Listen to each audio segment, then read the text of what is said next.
Day 234, Exile, Jeremiah 12-13, Ezekiel 41-42, Proverbs 15 verses 9-12. Let's begin.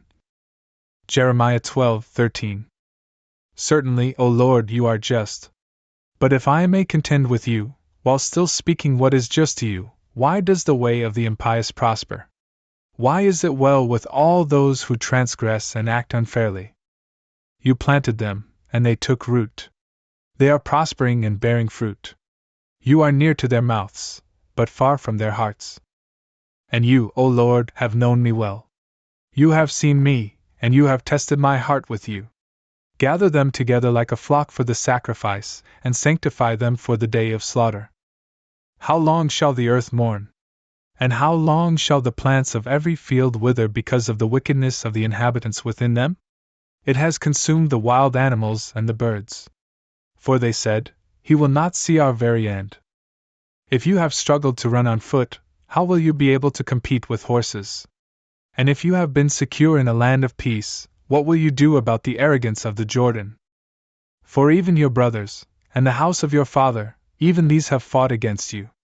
And they have cried out after you with loud voice. You should not believe them, when they speak good things to you. I have abandoned my house.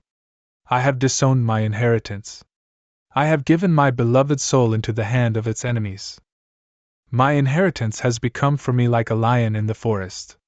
It has uttered a voice against me, therefore, I have hated it. Is my inheritance to me like a discolored bird? Is it like a bird that has entirely changed color? Approach and assemble, all beasts of the earth. Hurry, so that you may devour. Many pastors have demolished my vineyard. They have trampled my portion. They have made my desirable portion into a desert of solitude. They have squandered it, and it has grieved concerning me. The entire earth has become utterly desolate, because there is no one who understands with the heart. The devastators have arrived, over all the ways of the wilderness. For the sword of the Lord will devour, from one end of the earth even to its furthest limits. There is no peace for all that is flesh. They sowed wheat, but they reap thorns. They received an inheritance, but it will not benefit them. You will be confounded by your own fruits, because of the wrath of the fury of the Lord. Thus says the Lord against all my wicked neighbors, who touch the inheritance that I have distributed to my people Israel. Behold, I will root them out of their own land, and I will root the house of Judah out of their midst. And when I have rooted them out, I will turn back and take pity on them. And I will lead them back, one man to his inheritance, and another man to his land. And this shall be, if they are taught and they learn the ways of my people, so that they swear by my name, as the Lord lives, just as they had taught my people to swear by Baal, then they will be built up in the midst of my people.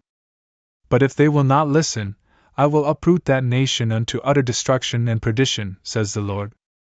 Thus says the Lord to me, Go, and obtain for yourself a linen waistcloth.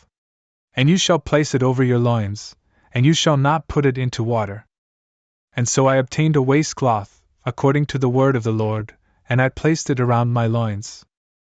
And the word of the Lord came to me a second time, saying, Take the waistcloth, which you obtained, which is around your loins, and rising up, go to the Euphrates, and hide it there in an opening of the rock. And so I went, and I hid it by the Euphrates, just as the Lord had instructed me. And it happened that, after many days, the Lord said to me, Rise up, go to the Euphrates, and take from there the waistcloth, which I instructed you to hide there. And so I went to the Euphrates, and I dug up and took the waistcloth from the place where I had hidden it. And behold, the waistcloth had rotted, so that it was not fit for any use. And the word of the Lord came to me, saying, Thus says the Lord, in the same way, I will cause the arrogance of Judah and the arrogance of Jerusalem to rot. This most wicked people, they are not willing to listen to my words, for they walk in the depravity of their own heart, and they have gone after strange gods, so as to serve them and to adore them. And so, they will become like this waistcloth, which is not fit for any use.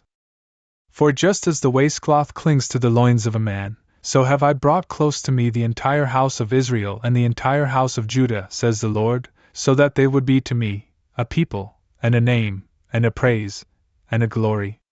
But they did not listen.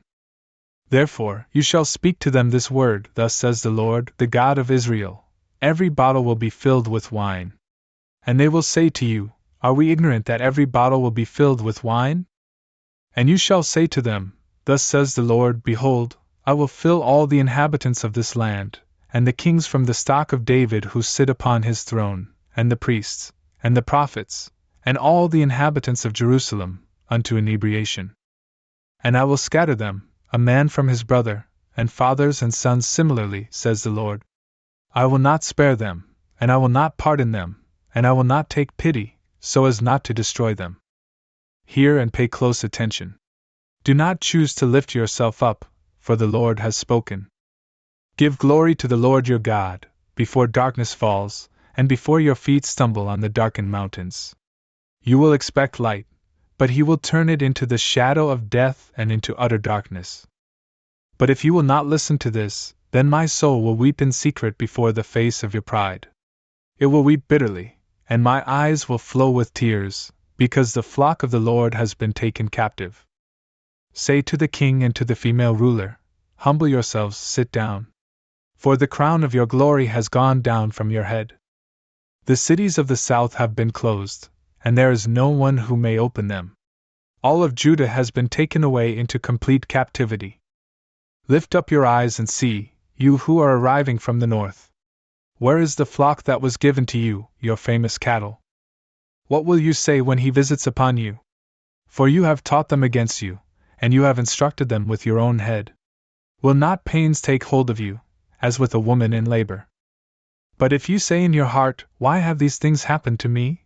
It is because of the greatness of your iniquity that your shame has been uncovered and the soles of your feet have been defiled. If the Ethiopian is able to change his skin, or the leopard is able to change his spots, then you also may be able to do well, though you have learned evil. And I will scatter them like chaff, which is carried away by the wind in the desert.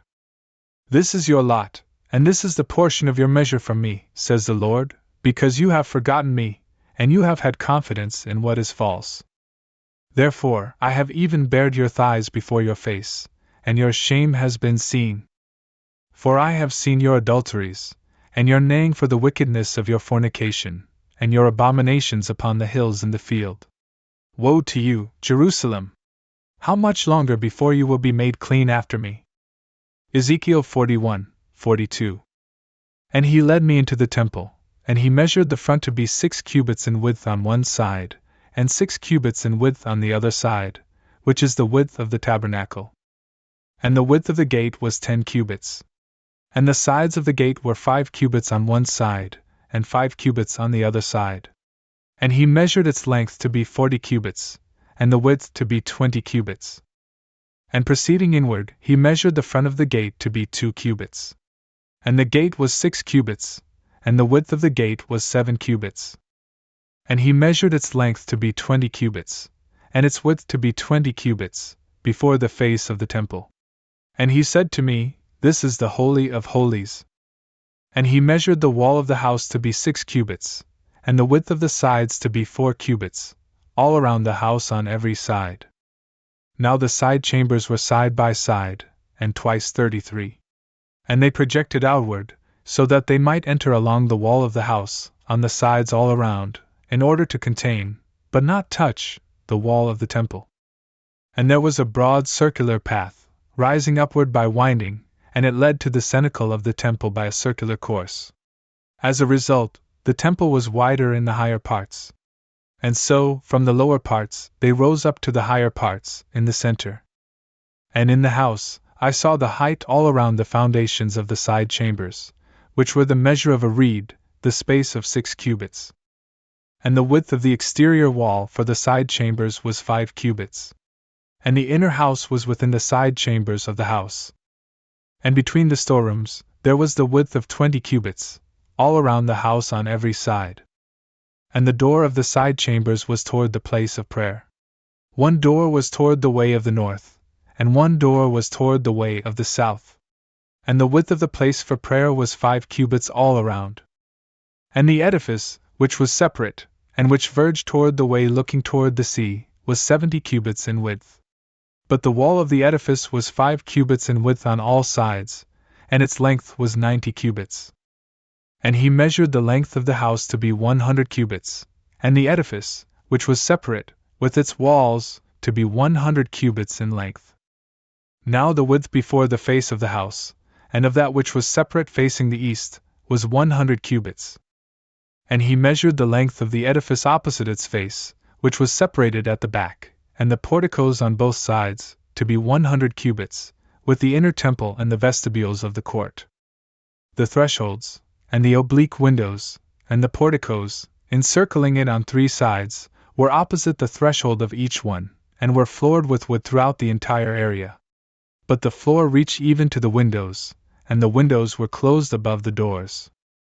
And it reached even to the inner house, and to the exterior, throughout the entire wall, all around the interior and exterior, for the entire extent. And there were cherubim and palm trees wrought, and each palm tree was between one cherub and another, and every cherub had 2 faces. The face of a man was closest to the palm tree on one side, and the face of a lion was closest to the palm tree on the other side. This was depicted throughout the entire house all around. From the floor, even to the upper parts of the gate, there were cherubim and palm trees engraved in the wall of the temple. The square threshold and the face of the sanctuary were one side facing the other. The altar of wood was 3 cubits in height, and its length was 2 cubits. And its corners, and its length, and its walls were of wood. And he said to me, This is the table in the sight of the Lord. And there were 2 doors in the temple and in the sanctuary. And in the 2 doors, on both sides, were 2 little doors, which were folded within each other. For 2 doors were on both sides of the doors. And cherubim were engraved in the same doors of the temple, with the figures of palm trees, as were depicted also on the walls. For this reason also, the boards were thicker in the front of the vestibule on the exterior. Upon these were the oblique windows, with the representation of palm trees on one side as well as on the other, at the sides of the vestibule, in accord with the sides of the house, and the width of the walls. And he led me into the outer court by the way that leads to the north, and he led me into the storeroom that was opposite the separate edifice, and opposite the shrine that verges toward the north. The length of the face of the north gate was 100 cubits, and the width was 50 cubits. Opposite the 20 cubits of the interior court, and opposite the layer of pavement stones in the outer court, in that place, there was a portico joined to a triple portico. And before the storerooms, there was a walkway of 10 cubits in width, looking toward the interior along a way of 1 cubit. And their doors were toward the north. In that place, there were storerooms in the upper part of the lower level. For they supported the porticos, which projected from them out of the lower level, and out of the middle of the building. For they were of 3 levels, and they did not have pillars, as they were like the pillars of the courts. Because of this, they projected from the lower levels and from the middle, 50 cubits from the ground. And the exterior enclosing wall, adjacent to the storerooms that were along the way of the exterior court in front of the storerooms, was 50 cubits long. For the length of the storerooms of the exterior court was 50 cubits, and the length before the face of the temple was 100 cubits. And under these storerooms, there was an entrance from the east, for those who were entering into it from the outer court. In the width of the enclosing wall of the court that was opposite the way of the east, at the face of the separate edifice, there were also storerooms, before the edifice. And the way before their face was in accord with the form of the storerooms which were along the way of the north. As was their length, so also was their width. And the entire entrance, and the likenesses, and their door, were in accord with the doors of the storerooms that were on the way looking toward the renown. There was a door at the head of the way, and the way was before a separate vestibule, along the way entering toward the east. And he said to me, The storerooms of the north, and the storerooms of the south, which are before the separate edifice, these are holy storerooms, in which the priests, who draw near to the Lord in the Holy of Holies, shall eat. There they shall station the Holy of Holies, and the offering for sin, and for trespasses. For it is a holy place. And when the priests will have entered, they shall not depart from the holy places into the outer court. And in that place they shall set their vestments, in which they minister, for they are holy. And they shall be clothed with other vestments, and in this manner they shall go forth to the people. And when he had completed measuring the inner house, he led me out along the way of the gate that looked toward the way of the east. And he measured it on every side all around. Then he measured facing the east wind with the measuring reed, 500 reeds with the measuring reed throughout the course. And he measured facing the wind of the north, 500 reeds with the measuring reed throughout the course. And toward the south wind, he measured 500 reeds with the measuring reed throughout the course. And toward the west wind, he measured 500 reeds with the measuring reed. By the four winds he measured its wall, on every side throughout the course, 500 cubits in length and 500 cubits in width, dividing between the sanctuary and the place of the common people. Proverbs 15 verses 9 through 12. The way of the impious is an abomination to the Lord. Whoever pursues justice is loved by him. Doctrine is evil to those who abandon the way of life. Whoever hates correction shall die. Hell and perdition are in the sight of the Lord. How much more the hearts of the sons of men? He who corrupts himself does not love the one who afflicts him, nor will he step toward the wise.